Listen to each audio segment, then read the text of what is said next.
Hello friends, मैं सूरज कुमार आपको स्वागत करता हूँ यूट्यूब चैनल सूर्या क्लासेस पे। कैसे हो दोस्त? आई होप सभी अच्छे होंगे। जैसे कि दोस्तों आप लोगों को पता है, डेली 8 AM पर मेरा स्पोकन इंग्लिश का क्लास आता है दोस्तों आप लोगों के बीच। तो एक बार फिर से आप लोगों के बीच लेकर प्रेजेंट हो गया दोस्तों।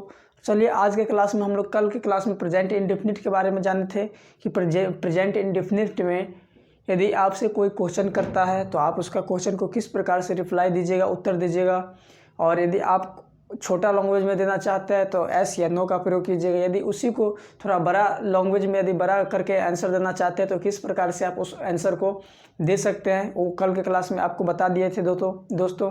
क्योंकि प्रेजेंट इंडेफिनिट में, प्रेजेंट टेंस के अंदर में प्रेजेंट इंडेफिनिट में उसी तरह का क्वेश्चन आपको कोई पूछेगा और आप पूछेगा तो आप किस तरह से उसको जवाब दीजिएगा, उसके बारे में दोस्तों आपको कल के क्लास में हम बता दिए थे। चलिए आज के क्लास में जानते हैं नेक्स्ट, यानी प्रेजेंट इंडेफिनिट के तो जान ही चुके हैं दोस्तों। तो आज जानेंगे प्रेजेंट कंटिन्यूअस का कॉन्सेप्ट जानेंगे दोस्तों। क्यों? क्योंकि आपको कॉन्सेप्ट स्ट्रक्चर वगैरह मालूम रहेगा तो इस पे बनाना, यानी कोई भी सेंटेंस बनाना या किसी भी चीज़ को आंसर देना आपके लिए आसान हो जाएगा। तो कल के क्लास में हम आपको बताए थे कि प्रेजेंट इंडेफिनिट में कोई किसी आपसे यदि क्वेश्चन करता है या आप किसी से करते हैं तो किस प्रकार से आप कीजिएगा, और साथ ही साथ उसको रिप्लाई कैसे देना है, उत्तर कैसे देना है, उसके बारे में भी बताए थे दोस्तों। और आज के क्लास में जानेंगे प्रेजेंट कंटिन्यूअस टेंस के बारे में जानेंगे, यानी प्रेजेंट कंटिन्यूअस टेंस में किस किस प्रकार के स्ट्रक्चर को हम लोग प्रयोग करेंगे। तो चलिए उसी के बारे में जानते हैं आज के क्लास में दोस्तों। तो ज़्यादा से ज़्यादा आप इस क्लास को शेयर कर दीजिए, क्योंकि ये कॉन्सेप्ट है दोस्तों, ये यदि आप अच्छा से समझ जाते हैं, यानी ये स्ट्रक्चर यदि आप याद कर लेते हैं या समझ जाते हैं तो आपको क्या हो जाएगा, इससे आगे किस प्रकार से आपको बोलना है प्रेजेंट कंटिन्यूअस के अंदर में, किस प्रकार से क्वेश्चन करना है, फिर उस क्वेश्चन को किस प्रकार से आपको जवाब देना है। आप पता कैसे कीजिएगा कि ये प्रेजेंट कंटिन्यूअस में है का मतलब, या ये सेंटेंस है या प्रेजेंट इंडेफिनिट का है। तो दोस्तों आपको स्ट्रक्चर से ही पता चलेगा, डायरेक्टली आप पता नहीं कर सकते दोस्तों। जैसे कि एग्जांपल के लिए बता दें, जैसे मान लीजिए एक ही प्रकार का पेन बहुत सारे स्टूडेंट का है, जो जस्ट मतलब दुकान से खरीद कर लाता है, सब एक ही कंपनी का खरीद कर लाएगा। और दोस्तों उसको यदि एक ही बॉक्स में सब डाल देगा तो फिर जब उसको एक बॉक्स में डालकर फिर उसको जो पता कर बोलेगा कि बताओ तुम्हारा इसमें कौन पेन है, तो कन्फ्यूज हो जाएगा। इसीलिए दोस्तों इसी प्रकार यहाँ भी यदि आपको हम सभी बता देंगे और पता आपको सभी किसी के बारे में सभी एक ही तरह का सेंटेंस दे देंगे, स्ट्रक्चर रहेगा ही नहीं, केवल सेंटेंस देते जाएंगे, तो दोस्तों आपको क्या होगा, कन्फ्यूजन हो जाएगा कि आपको पता नहीं चलेगा।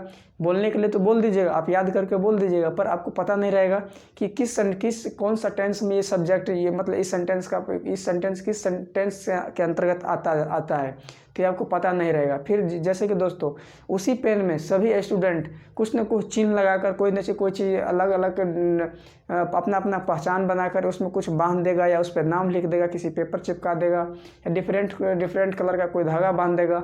फिर यदि उसी बॉक्स में डालेगा दोस्तों तो आसानी से पता कर पाएगा कि ये मेरा पेन है, वह उसका पेन है, वो उसका पेन है। क्यों दोस्तों? क्योंकि उसमें क्या, अब पहचान आ गया है, क्योंकि उसको पहचानने की कुछ उसमें गुण आ गया है दोस्तों। इसी प्रकार आपको हम सेंटेंस तो दे रहे हैं, पर साथ ही साथ जैसे कि कल बताए थे कि प्रेजेंट इंडेफिनिट में किस तरह का क्वेश्चन किया जाता है, उसका कुछ एग्जाम्पल दिए थे, साथ ही साथ उसको रिप्लाई उत्तर देने का भी अब बताए थे। लेकिन आज के क्लास में आपको प्रेजेंट कंटिन्यूअस टेंस के बारे में सबसे पहले आपको कॉन्सेप्ट दे रहे हैं, वही मतलब पहचानने का तरीका बताया जा रहा है, यानी स्ट्रक्चर के माध्यम से। यानी इस स्ट्रक्चर में जो चीज़ का प्रयोग हुआ यदि आपको सेंटेंस में देखने को मिलेगा तो आप समझ सकते हैं कि ये प्रेजेंट कंटिन्यूअस के अंतर्गत आता है ये सेंटेंस। क्लियर दोस्तों? तो चलिए स्टार्ट करते दोस्तों। क्या है प्रेजेंट कंटिन्यूअस? यानी प्रेजेंट कंटिन्यूअस में हम लोग कौन सा टूल्स, किस प्रकार के टूल्स को क्या करेंगे, प्रयोग करेंगे, जिससे कि हम लोग कोई भी सेंटेंस को पता कर सके कि ये किस टेंस के अंतर्गत आता है।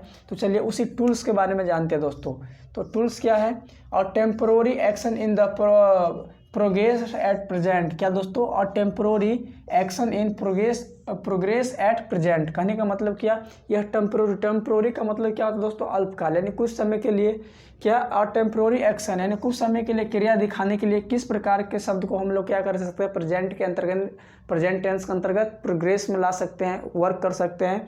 तो उसी के बारे में जानते हैं। तो टूल्स क्या है? और temporary action in the progress at a present, यानी वर्तमान में हम लोग किस प्रकार के मतलब अल्पकालीन कोई भी क्रिया को लेकर, एक्शन का मतलब क्या होता है, कोई रूल दिखाने के लिए अब किस प्रकार से प्रयोग कीजिएगा।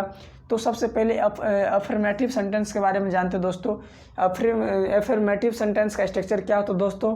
Subject plus subject plus is, subject plus is या एम या आर। दोस्तों आप डिपेंड करेगा कि आप किस प्रकार के मतलब सेंटेंस का ले रहे हैं। तो subject plus is are am depend करेगा सब्जेक्ट पे कि किसके साथ इज लगेगा, किसके साथ एम लगेगा, किसके साथ आर लगेगा।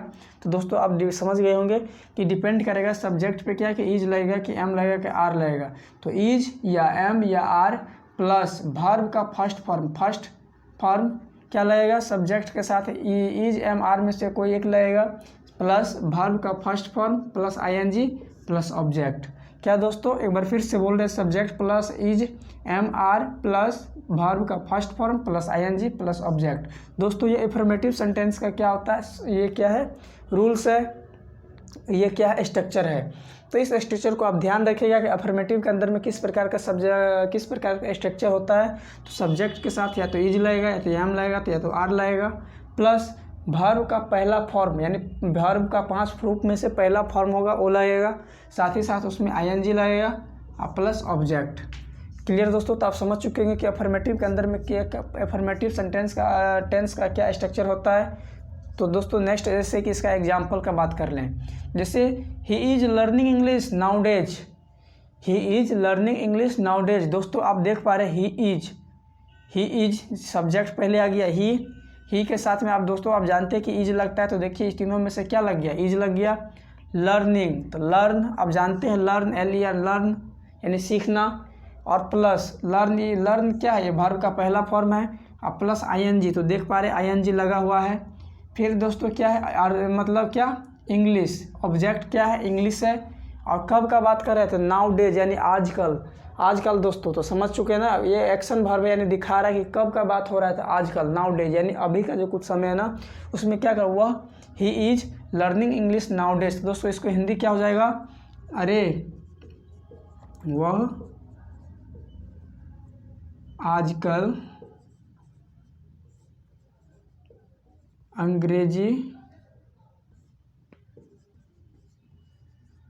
सीख रहे हैं। क्लियर दोस्तों? आप समझ गए? अरे लगा सकते हैं, नहीं भी लगा सकते, कोई ज़रूर नहीं। आप हम लोग बोलते हैं अरे वो आजकल अंग्रेजी सीख रहे हैं, तो अरे का मतलब कुछ नहीं, आपको लगाना है तो लगा सकते हैं, नहीं लगाने का मतलब तो वो आजकल अंग्रेजी सीख रहे हैं, या अरे बोलना है तो अरे वो आजकल अंग्रेजी सीख रहे हैं। तो क्लियर? अफर्मेटिव सेंटेंस का स्ट्रक्चर दोस्तों आपको पता चल गया कि subject plus is am are plus verb का first form plus ING plus object होता है। इसका एग्जाम्पल आपको बता चुके हैं एक ठो, he is learning English now days यानी वह आजकल अंग्रेजी सीख रहे हैं। नेक्स्ट दोस्तों निगेटिव, यानी इसी में प्रेजेंट कंटिन्यूअस में निगेटिव टाइप का सेंटेंस आएगा। निगेटिव का स्ट्रक्चर क्या होगा? तो निगेटिव का स्ट्रक्चर चलिए दोस्तों जानते हैं, subject plus is am are plus not. दोस्तों सब्जेक्ट के बाद क्या लगेगा? इज एम आर लगेगा, उसके बाद प्लस नॉट प्लस वर्ब का first form plus ING plus object. दोस्तों आपको यदि एक स्ट्रक्चर अच्छा से याद हो जाएगा तो अगला अपने आप याद हो जाएगा, सिर्फ आपको ध्यान रखना है कि कहाँ पे कुछ ऐड हो रहा है। तो दोस्तों पूरा स्ट्रक्चर तो वही है, पर सब्जेक्ट प्लस इजरम के बाद वर्ब यानी वर्ब का फर्स्ट फॉर्म से पहले नॉट इसमें आ जाता है। क्यों? क्योंकि ये निगेटिव सेंटेंस है। निगेटिव सेंटेंस का स्ट्रक्चर दोस्तों क्या है? Subject plus is am are plus not plus verb का first form plus ING plus object. तो दोस्तों ये क्या है? निगेटिव यानी प्रेजेंट कॉन्टिन्यूअस के अंतर में निगेटिव सेंटेंस का ये स्ट्रक्चर है। स्ट्रक्चर क्या है? Subject plus is am are plus not plus verb का first form plus ING plus object. ये है दोस्तों किसका स्ट्रक्चर? तो निगेटिव यानी प्रेजेंट कॉन्टिन्यूअस में निगेटिव सेंटेंस का क्या है? स्ट्रक्चर है। जिसका एग्जांपल दोस्तों आप देख पा रहे हैं, he is not listing to me. क्या इसका example? He is not listing to me. Listing का मतलब क्या दोस्तों? सुनना होता है। तो he is not listing to me, वह मुझे नहीं सुन रहा है। तो दोस्तों he is not listing to me, तो समझ गए दोस्तों अफर्मेटिव सेंटेंस का स्ट्रक्चर क्या होता है वो समझ गए। निगेटिव यानी प्रेजेंट कंटिन्यूअस में अफर्मेटिव समझ गए, निगेटिव समझ गए। साथ ही साथ दोस्तों अब इंट्रोगेटिव के बारे में चलिए जानते हैं। इंट्रोगेटिव में दोस्तों क्या है इसका स्ट्रक्चर, यानी प्रेजेंट कॉन्टिन्यूअस का इंट्रोगेटिव सेंटेंस का स्ट्रक्चर क्या है, कैसे आपको पहचान में आएगा कि ये इंट्रोगेटिव है, प्रेजेंट कंटिन्यूअस में इंट्रोगेटिव है या निगेटिव है या अफर्मेटिव है, तो आप स्ट्रक्चर के देखकर पता कर लीजिएगा। क्यों, तो चलिए इंट्रोगेटिव के बारे में हम लोग जानते हैं क्या structure. Is am are plus subject. दोस्तों आप ध्यान रखिएगा, देखिए इसमें इज एम आर पहले आ गया है, सब्जेक्ट बाद में आया, पर इससे पहले दोनों अफर्मेटिव और नेगेटिव में सब्जेक्ट पहले आता था, इज एम आर बाद में आता था। लेकिन आपको इंट्रोगेटिव में क्या है, इज एम आर पहले आ गया प्लस सब्जेक्ट प्लस वर्ब का first form plus ING plus object.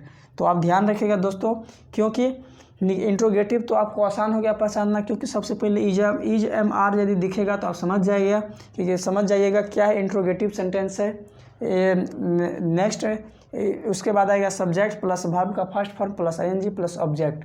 तो दोस्तों ये बहुत ही ईजी है समझना, क्योंकि इंट्रोगेटिव में क्या होता है दोस्तों, is am are first starting में ही रहता है, अगेन उसके बाद सब्जेक्ट आता है, फिर वर्ब का first form plus ING plus object. तो चलिए दोस्तों इसका एग्जाम्पल देखते हैं।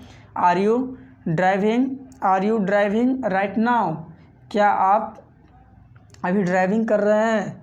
Are you driving right now, क्या आप अब अभी गाड़ी चला रहे हैं यानी ड्राइव कर रहे हैं। तो इस प्रकार का क्वेश्चन दोस्तों आपको जब भी देखने को मिलेगा तो आप समझ जाइएगा कि इंट्रोगेटिव है, या इस तरह का स्ट्रक्चर में से यदि नॉट का प्रयोग कर होता है तो दोस्तों आप समझ जाइए कि निगेटिव है, या अफर्मेटिव में दोस्तों नहीं नॉट नहीं रहेगा और साथ ही साथ ई एम आर स्टार्टिंग में नहीं रहेगा, तो आप समझ जाइएगा क्या अफर्मेटिव है। तो दोस्तों आपको हम प्रेजेंट कॉन्टिन्यूअस का स्ट्रक्चर बता दिए कि टूल्स क्या होता है और temporary action in the progress at the present समय को दिखाने के लिए कैसा प्रयोग करेंगे। साथ ही साथ नेक्स्ट दोस्तों क्या है, common adverbs of present continuous. कुछ कॉमन एडवर्ब्स है दोस्तों, जिसको हम लोग क्या करते हैं, आप वर्तमान समय में कोई काम को दिखाने के लिए प्रयोग कर लेते हैं, जिसमें से कुछ एग्जांपल क्या है, नाउ डेज यानी आजकल, राइट नाउ अभी, करेंटली यानी जस्ट जो समय बीत रहा है उस समय क्या चल रहा है। तो हम लोग जैसे यहाँ पर आप देख पा रहे हैं, are you driving right now, क्या आप अभी गाड़ी चला रहे हैं या अभी ड्राइव कर रहे हैं। तो दोस्तों इसी प्रकार से राइट नाउ, करेंटली, इसका प्रयोग हम लोग क्या इस्तेमाल कर लेते हैं। तो ये क्या है, common adverbs of present continuous, यानी प्रेजेंट कॉन्टिन्यूअस में एक कॉमन वर्ड है जिसका हम लोग इस्तेमाल करते हैं सेंटेंस बनाने के लिए दोस्तों।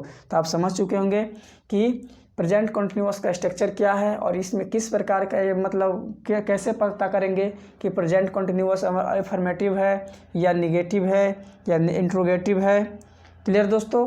और ये कुछ कॉमन एडवर्ब्स दिए ऑफ प्रेजेंट कॉन्टिन्यूअस का, कुछ कॉमन एडवर्ब्स है जिसका हम लोग इसमें प्रेजेंट कॉन्टिन्यूअस के अंतर्गत बहुत ही ज़्यादा प्रयोग करते हैं। तो दोस्तों आई होप आप इसको समझ चुके होंगे। ये जो आपको प्रेजेंट कॉन्टिन्यूअस का कुछ स्ट्रक्चर दिए हैं, आप इसको कॉपी में नोट तैयार कर लीजिए। और इस प्रकार से आपको अभी जैसे बताए थे कि पेन पहचानने का तरीका, उसी प्रकार से आप स्ट्रक्चर देखकर, जैसे आप स्ट्रक्चर का आप माइंड में याद रख कर लीजिएगा तो आपको डायरेक्टली आपको दिमाग में आ जाएगा। कितना भी बार ज़्यादा सेंटेंस रहेगा तो आप डायरेक्ट इस प्रकार के नियम को आप माइंड में स्ट्रक्चर को लाइएगा और पता कर लीजिएगा कि प्रेजेंट कॉन्टिन्यूअस के अंतर्गत निगेटिव है या अफर्मेटिव है या इंट्रोगेटिव है, यह क्या है। तो दोस्तों इसी प्रकार से आप क्या कर सकते हैं, आसानी से आप याद रख सकते हैं, मतलब कौन सा टेंस के अंतर्गत ये सेंटेंस आएगा। तो दोस्तों आई होप आप समझ चुके होंगे। तो यदि आपको मेरा एक वीडियो अच्छा लगा हो, ये क्लास अच्छा लगा तो इसको लाइक शेयर और सब्सक्राइब भी कर दीजिए दोस्तों। तो आज की क्लास में इतना ही, फिर मिलते हैं नेक्स्ट क्लास में, तब तक के लिए टेक केयर, बाय बाय।